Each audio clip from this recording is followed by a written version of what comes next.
প্রার্থী ঘোষণা করেছে হারু প্রার্থী, ওরা পণ করেছে হারিবে। বিএনপি প্রার্থী ঘোষণা করার সাথে সাথে 50 আসনে হারে গেছে এবং নির্বাচনে বিএনপি শুধু হারবে তাই নয়, একদম গোহারা হারবে, এই কথা বলেছে আমাদের পিনাকিদা।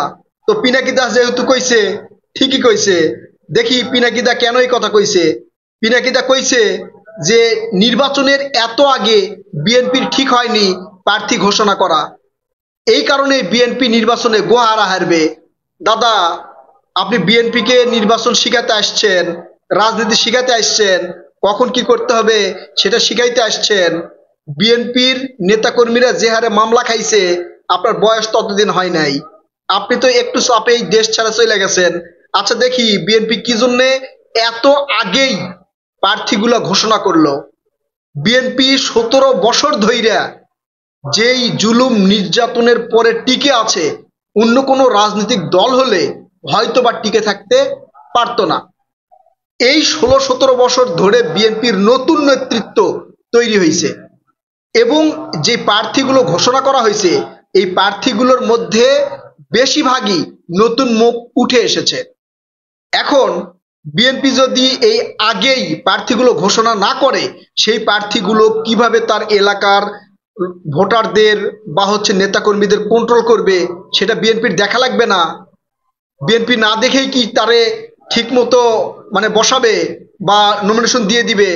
আপনি মনে হয় শোনেন নাই পিনাকিদা, বিএনপি যখন এই আসনগুলোতে প্রার্থী ঘোষণা করে তখন কিন্তু বলছে যে এটাই চূড়ান্ত নয়, এরপরে অনেক রদবদল হবে। বিএনপি আগেই প্রার্থীগুলো ঘোষণা করে দেখার চেষ্টা করতেছে আসলে অন্যান্য যারা নমিনেশন চাওয়ার প্রার্থীগুলো ছিল তাদের আচরণ কেমন হয়, এবং এত তাড়াতাড়ি এই প্রার্থীগুলোর আসন ঘোষণা করার কারণেই যারা একটু এদিক সেদিক যাবে, রাগ করবে বা অভিমান নিয়ে থাকবে, তাদেরকে বিএনপির বোঝানো সহজ হবে। অনেকেই এখনই কিন্তু বলতেছে যে বিএনপির নমিনেশন না পাইলে আমরা জামাতে যোগ দিব। যদি নির্বাচনের কয়েকদিন আগে, 10 দিন বা 15 দিন আগে যদি প্রার্থীগুলো ঘোষণা করে, এই 15 দিনের মধ্যে তাদেরকে বোঝানো কি সহজ হবে? পিনাকিদা, আসলে আপনি কি বুঝাতে চাচ্ছেন, বিএনপিকে কি শিখাতে চাচ্ছেন যে এই 15-16 দিন আগে বিএনপি প্রার্থী ঘোষণা করবে, আর ওই সুযোগেই যারা নমিনেশন পাবে না বা যারা এই দলের প্রতি রাগ করবে, সঙ্গে সঙ্গে জামাতে ঢুইকে জামাতে ভোট দিবে, জামাতের সাপোর্ট করবে, আর জামাত ক্ষমতায় চলে আসবে, সেই চিন্তা ভাবনা করছেন? এখন বুঝতে পারছেন পিনাকিদা বিএনপি কি জন্য এত আগে এই প্রার্থীগুলো ঘোষণা করলো? এই প্রার্থী ঘোষণা করার ফলে বিএনপি একটা টেস্ট নিতে পারতেছে যে আসলে যারা বিএনপির নেতাকর্মী এতদিন ছিল তাদেরকে নমিনেশন না দিলে তারা বিএনপি ছাড়া যায় কিনা, বিরোধিতা করে কি কি করতে পারে তারা, বা কি ধরনের কথাবার্তা বলতে পারে, কি ধরনের চাল চলন তারা এখন থেকে দেখাবে বা কিভাবে চলবে, অন্য কোনো প্রার্থী বা পার্টির সাথে যাবে কিনা, বা নিরপেক্ষ ভাবে তারা স্বতন্ত্র প্রার্থী হিসেবে দাঁড়াবে কিনা, এটা কি ওই 2-4-10 দিনে বিএনপির বোঝা সম্ভব হতো? পিনাকি দাদা, আপনি আসলে মাথায় কি নিয়ে ঘুরতেছেন, নাকি একটু বোঝানোর চেষ্টা করতেছেন যে বিএনপি কিছুই জানে না? এই বিএনপি এত আগেই এই প্রার্থীগুলো ঘোষণা করার কারণেই বিএনপি হাইরা যাবে। দাদা, আপনার সে শত শত গুণ বেশি রাজনৈতিক বুদ্ধি নিয়ে চলে বিএনপির শীর্ষস্থানীয় নেতাকর্মীরা।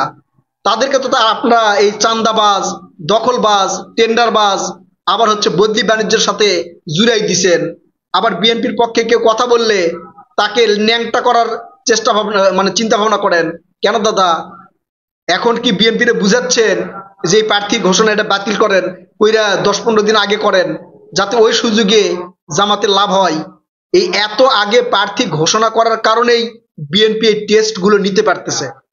যারা রাগ করতেছে বা অন্যান্য দলকে সমর্থন করার চেষ্টা করতেছে বা বিভিন্ন দলে যাওয়ার চেষ্টা করতেছে, তাদের ডাকা বিএনপি বুঝাতে পারবে। সেই সময়টা কিন্তু বিএনপি নিয়ে এই প্রার্থীগুলো ঘোষণা করেছে। বিএনপি যদি ওই আগের মতো, আগের কৌশলে, যে কিছুদিন আগেই প্রার্থী ঘোষণা করা বা বড় বড় দল যেটা করে, অতীতের যে বিশ্লেষণ আপনি দিচ্ছেন যে নির্বাচনের কয়েকদিন আগে বড় বড় দলগুলো প্রার্থী ঘোষণা করে, সেই নিয়মে যদি বিএনপি করে, তাহলে বিএনপির এবার 100% ভরাডুবি ঘটতো। 10-15 দিনের মধ্যে এই যারা নমিনেশন প্রার্থী আছে বা সমর্থক আছে তাদেরকে বোঝানো সম্ভব হতো না দাদা। আপনি বিএনপিকে একবারে যাতে আর কোনোদিন দাঁড়াতে না পারে, বিএনপির নেতাকর্মীরা যাতে জামাতে যোগ দেয় সেই পরিকল্পনা আপনি দিচ্ছেন।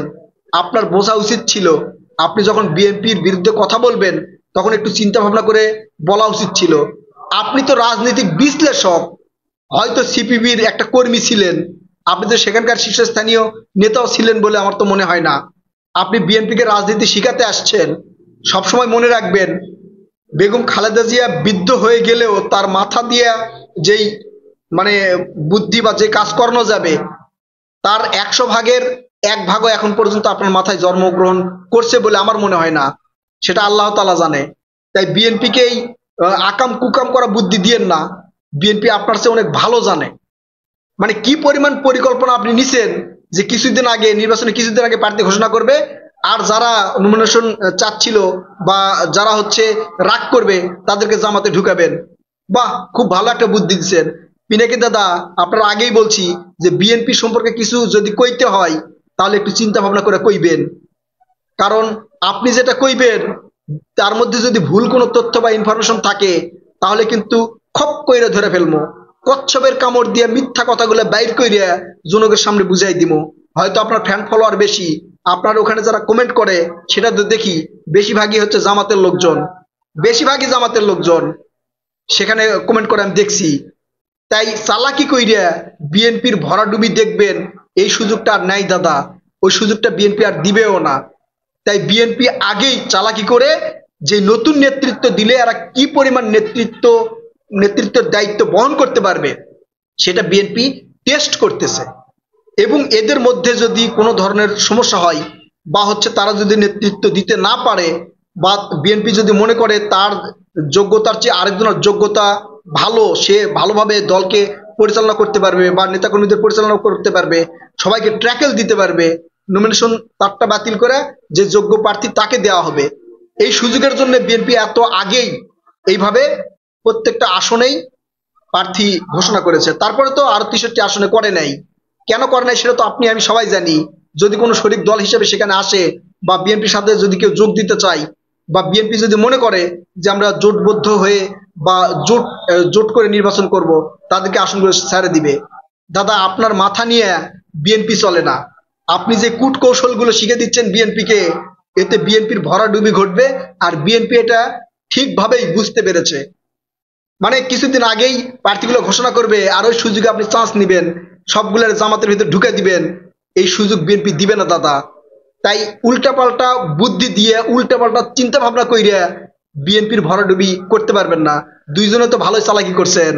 একজন ফেসবুকে স্ট্যাটাস দিচ্ছে যে এই নির্বাচনের আগেই একটা দলের, মানে নাম উল্লেখ করছে না, একটা দলের সব কর্মকাণ্ড জনগণের বিরোধী হয়ে দাঁড়াচ্ছে। আর আপনি আসিয়া ইউটিউবে টাস টাস করে বিএনপির বিরুদ্ধে কথা করছেন। এটা কিন্তু বুঝি দাদা। আবারও কথা হবে, আবার যখন বিএনপির বিরুদ্ধে ভিডিও করবেন ঠিক সেই ভিডিওর পরিপ্রেক্ষিতে আবারও কথা হবে। আল্লাহ হাফেজ।